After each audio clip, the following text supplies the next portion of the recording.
آج پوری دنیا کے مسلمانوں کے لیے تنبیہ ہے جو یہ ایران اور اسرائیل اور امریکہ میں ہو رہا ہے۔ آپ دیکھ رہے ہیں کہ اسلام دشمن مسلم حکومتوں میں بیٹھ کر اپنی فوجی چھاؤنی بنا کر ان سے سالانہ ٹیکس وصول کر رہا ہے۔ کیا اس قوم کا المیہ ہے، اللہ رحم۔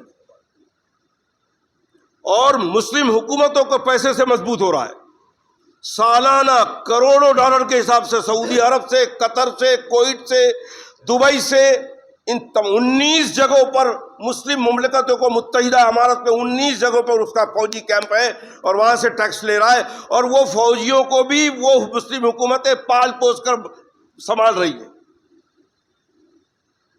یہ وہ یہودی سازش ہے کہ یہ یہودیوں کو اللہ نے وہ دماغ دیا تھا، یہ بنی اسرائیل کی قوم کے موسیٰ علیہ السلام کو ماننے والی قوم جس نے موسیٰ کو پریشان کی، حضرت عیسیٰ کو پریشان کی، حضرت سلیمان کو پریشان کی، حضرت یحییٰ کو پریشان کی، حضرت زکریا کو پریشان، دماغ ان کے پاس ہے، جنہوں نے آخر میں نبی پاک صلی اللہ علیہ وسلم کو بھی پریشان کرا۔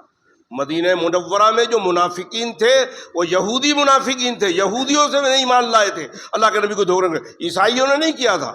عبداللہ بن سلام رضی اللہ تعالیٰ عنہ عیسائی عالم تھے، عیسائیوں نے ایسی دھوکہ بازی نہیں کی تو یہودیوں نے کی۔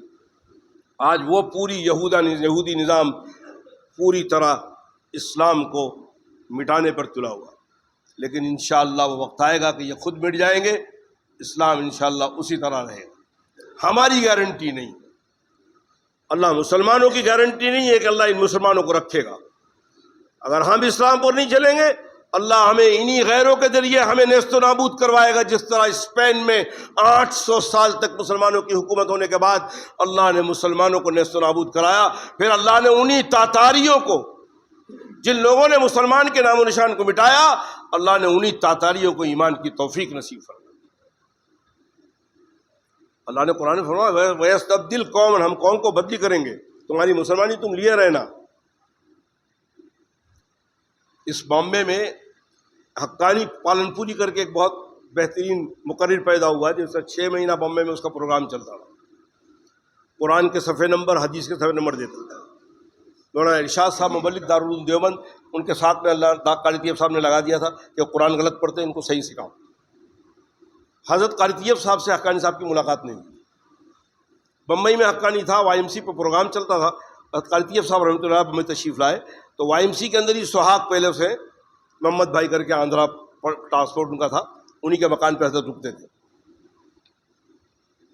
بہرحال حقانی ملنے آیا، ہم لوگ سب موجود تھے، حضرت بیٹھے تھے، حضرت اونچے گدے میں بیٹھے تھے۔ حقانی جب بغیر صفی کی سناتا تھا تو حضرت ہنستے تھے تو ہلتے تھے۔ اب حضرت کا یہ عمر، اور حقانی نے سورۃ توبہ کا اس کا ایک بیان ہوتا تھا، وہ توبہ کا پورا بیان حضرت کو 2 گھنٹہ بیٹھ کے سنایا۔ بہت علماء ہی بیٹھے تھے، بہت بڑا مجمع تھا، بیٹھے ہوئے تھے، سنائے۔ حضرت نے حقانی کا بیان سننے کے بعد حضرت نے نصیحت کی، یہ اللہ والوں کا معاملہ ہوتا ہے۔ حقانی کو نصیحت کی کہ یہ جو صفحے نمبر تم بتا رہے ہو، اور یہ قرآن کے صفحے نمبر اور حدیث کے صفحے نمبر جو بتا رہے ہو، تو یہ بتانے کے بعد کہیں تمہارے دل میں یہ گمان نہ آ جائے کہ اب کوئی عالم میرے مقابلے میں نہیں ہے، اس لیے کہ اب کسی عالم نے صفحے نمبر نہیں بتایا، میں تو صفحے نمبر بتاتا ہوں۔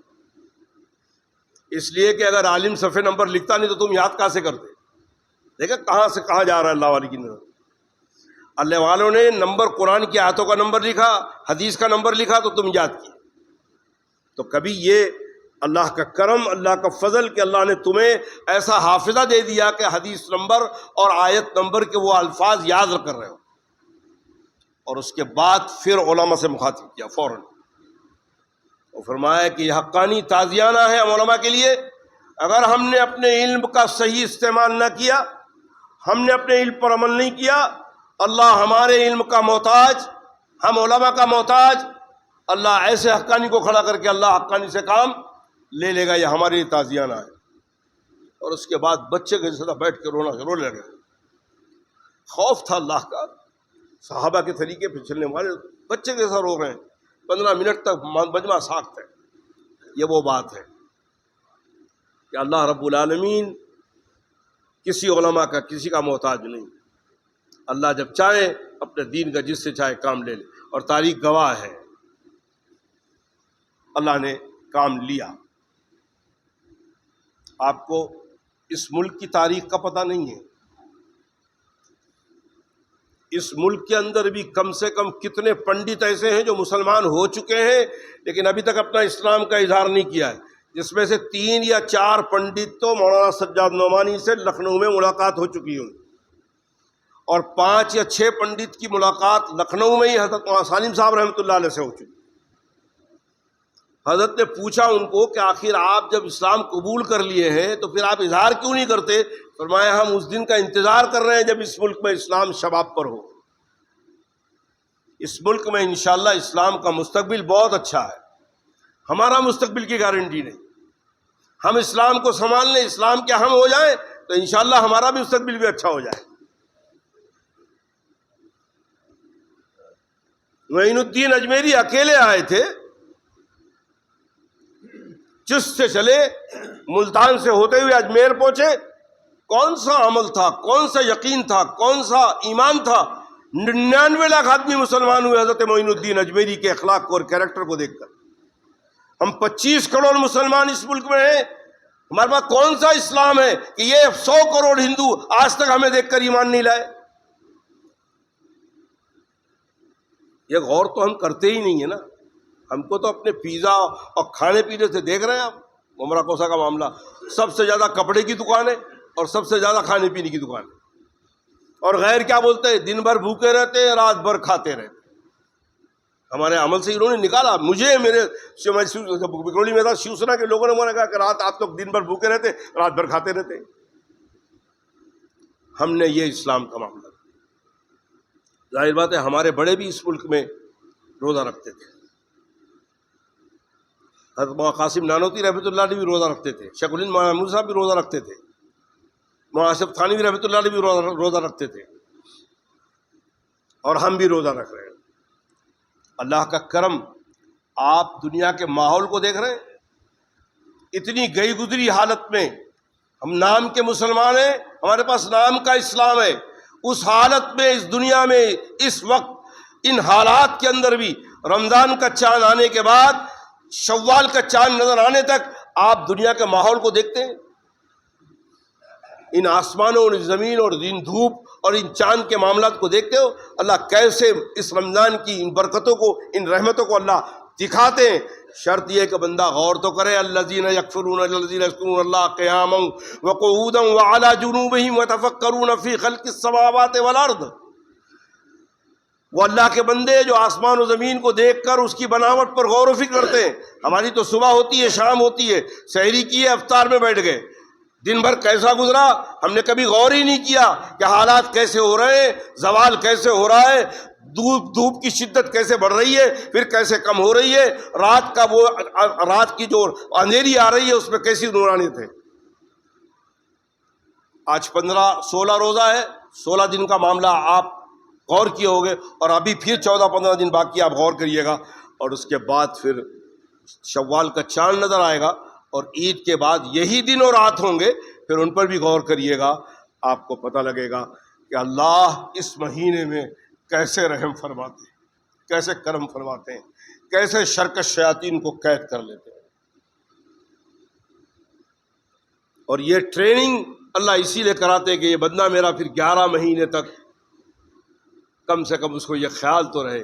لیکن عجیب بات ہے کہ شوال کا چاند نظر آتے ہی پھر اللہ میاں باہر گاؤں چلے جاتے، پھر پتہ ہی نہیں لگتا ہے وہ اللہ دیکھ رہے کہ نہیں دیکھ رہے. روزہ رکھا ہوا ہے، کڑاکے کی گرمی ہے، حلق سوکھ رہا ہے، گھر میں فریج موجود ہے، ٹھنڈا پانی موجود ہے، لیکن پیتا نہیں. اس سے پوچھو بھائی کیوں؟ اگر پی لے تو باہر تو روزہ داری کہلائے گا، لیکن نہیں، کیوں؟ کوئی نہیں دیکھ رہا لیکن اللہ دیکھ رہا ہے. تو شوال کا چاند نظر آنے کے بعد پھر اللہ میاں نہیں رہتے گا؟ مسجد میں آنے کے بعد آپ کی کیفیت کیا ہوتی ہے؟ اللہ کے گھر میں آ گئے، ابھی بیٹھے ہوئے ہیں، اللہ کے گھر میں ہیں. پھر امام خطبہ دے گا، کیفیت ہوگی کہ اللہ کے سامنے اللہ ہمیں دیکھ رہے ہیں. پھر اس کیفیت پہ غور کرو کہ جب نماز پڑھنے کے بعد نکل کے باہر، چپل پہننے کے بعد جب مسجد کے گیٹ کے باہر جاتے ہیں، کیا وہ کیفیت رہتی ہے کہ اللہ ہمیں دیکھ رہے ہیں؟ گھر میں پہنچنے کے بعد کیا وہ کیفیت رہتی ہے کہ اللہ ہمیں، اللہ حاضری، اللہ ناظری، اللہ معی، اللہ دیکھ رہے ہیں، اللہ حاضر ہیں، اللہ ہمارے ساتھ ہیں. یہ کیفیت رہتی ہے، یہ کیفیت صحابہ کرام نے، اور یہ کیفیت اس ملک ہندوستان میں اللہ ان کی قبر کو نور سے بھر دے، حضرت معین الدین اجمیری رحمۃ اللہ علیہ نے اسلام کا تعارف اس ملک میں کرایا۔ پھر ان کے خلیفہ حضرت نظام الدین اولیاء، حضرت قطب الدین بختیار کاکی، حضرت بابا فرید شکر گنج رحمۃ اللہ علیہ۔ حضرت قطب الدین بختیار کاکی رحمۃ اللہ علیہ کا دلی میں انتقال ہوا، جنازہ تیار ہوا، شمس الدین التمش بادشاہ کا دور، اور آخری وقت جو قطب الدین بختیار کاکی کی خدمت میں تھے وہ وسیع ہے، جب نماز جنازہ کا وقت آیا تو انہوں نے کھڑا کہا بھائی ایک اعلان سن لو، حضرت نے ایک نصیحت کر کے وصیت کی ہے کہ میری نماز جنازہ وہ شخص پڑھائے،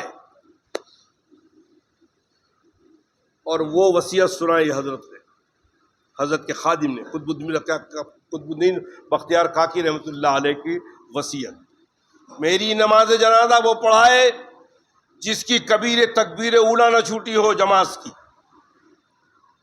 میری نماز جنازہ وہ پڑھائے جس کی کبھی تہجد نہ چھوٹی ہو، میری نماز جنازہ وہ پڑھائے جس کی کبھی عصر کی نماز قضا نہیں ہوئی ہو،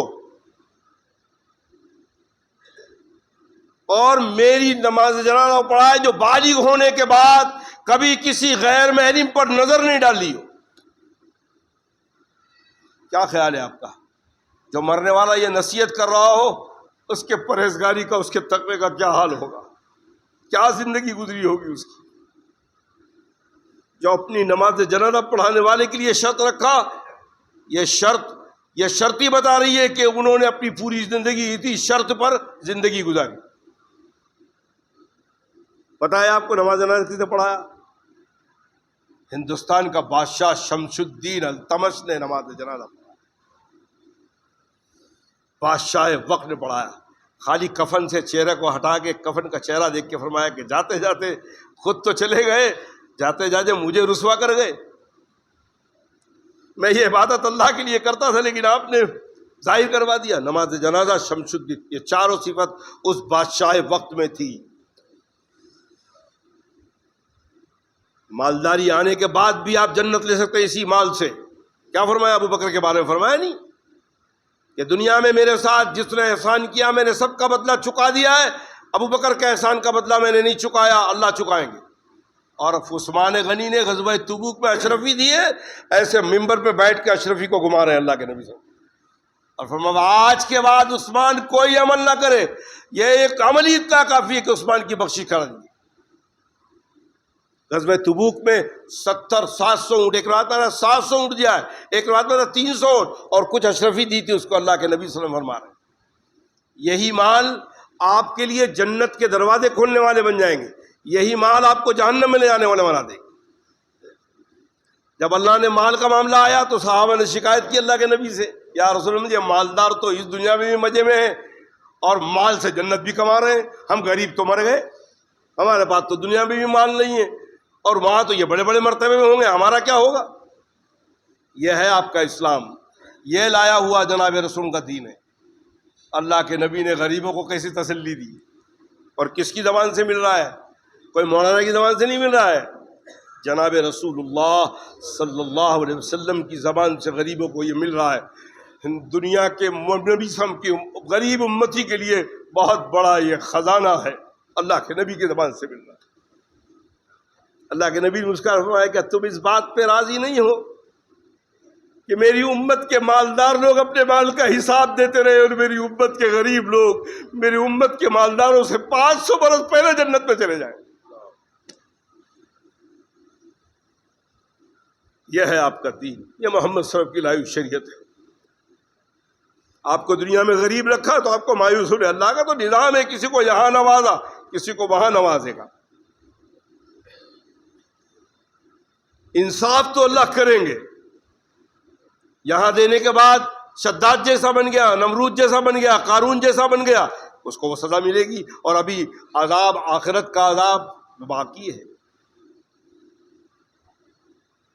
ابو بکر صدیق تو مالدار تھے، عثمان غنی تو مالدار تھے، بلال حبشی تو غلام تھے، امیہ بن خلف کے غلام تھے، حضرت صدیق اکبر نے خرید کر آزاد کیا۔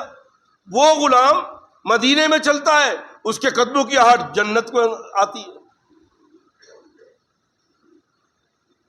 عبد الرحمن بن عوف مالدار صحابی، 400 دسترخوان بچھا ہوا، 400 صحابہ بیٹھے کھانے کے لیے، نعمتیں لگی ہوئی ہیں۔ عبد الرحمن بن عوف اپنے کمرے سے نکلتے ہیں اور فرماتے کہ اے لوگو، اللہ نے کتنا رحم فرمایا، کرم فرمایا، ہم کو اتنی نعمتیں دی۔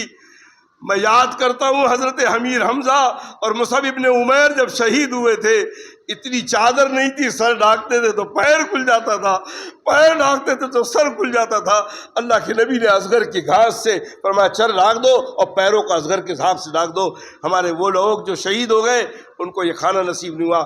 آج اللہ نے ہمیں اتنی نعمتیں دی ہیں کہ ہمارے دسترخوان پہ 400 لوگ کھا رہے ہیں، کوئی بھی صحابی کھاتا نہیں۔ امیر حمزہ کی شہادت مصعب ابن بغیر عمیر کو یاد کرتے اور بغیر کھانے اٹھ جاتے تھے۔ یہ وہ جذبہ ہے، کل مومن اخوۃ، مومن سارے مومن ایسے جیسے حقیقی بھائی۔ اسی لیے اللہ کے نبی نے فرمایا کہ اگر تم نے رات بھر پیٹ بھر کے رات کھانا کھایا اور تمہارا پڑوسی بھوکا سو گیا، تم نے وہ پورا کھانا حرام کھایا۔ پڑوسی کا لفظ ہے، ایمان والا نہیں ہے، پڑوسی ہو، کوئی ہو، ہندو ہو، مسلم ہو، غیر ہو، پڑوسی، اس کا خیال رکھنا ہے۔